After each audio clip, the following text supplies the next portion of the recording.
Other skills that an ethical hacker should have would include explicit permissions, and they're in writing, folks. We call this a contract. As well as you need to make sure that you protect the customer. We should have an NDA that we're going to sign, letting them know that we're going to protect them as much as we can, that we're not going to expose. You know, if we find financial information, we're like, oh, they're going to go out of business. We're not exposing that. That's not our job. Now, most of the time, ethical hackers are going to see possible weaknesses in systems or in infrastructures that we're evaluating, and we should never expose those or talk about those. You need to make sure that this contract that you create in writing, again, you're going to not only spell out the permissions, the things that you're allowed to do, you're also going to specify what are the targets, what are the scopes that I'm allowed to do. Am I allowed to hit this from the outside? What is off limits? If I gain access to a specific area, what am I supposed to do? All that needs to be drawn out. Trust me, this is to protect you legally.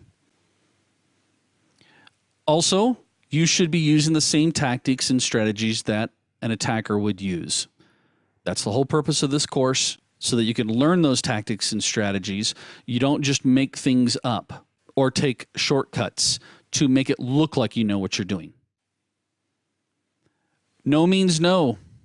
Now, what we mean by this is that if a customer lays out some specific guidelines of what's allowed and what's not allowed, you do not try to bypass those. You do not make the exception. If there is a change in the scope of what you're doing, it needs to be in writing. As an ethical hacker, you should never target a system or a network that you don't own or that you're not allowed into.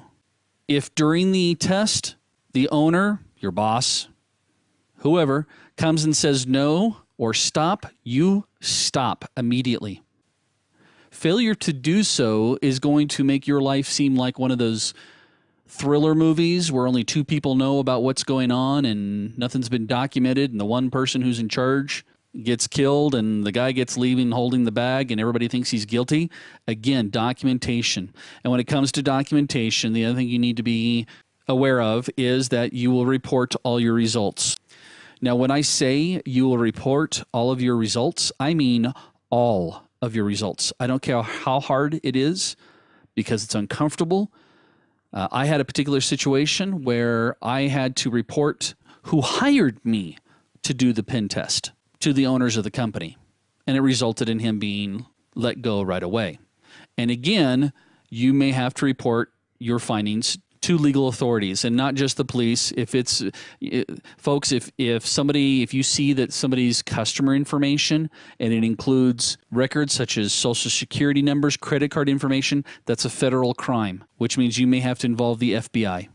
You'll also need to make sure that in your contract or in the project that you're managing, that if you encounter information that is deemed confidential, you know who you can discuss your findings with and who you will not discuss it with. Again, unless it's a legal issue, in which case the company may not want you to report it, but not reporting it is an accessory. So, and not that I'm a lawyer, I'm just trying to protect you.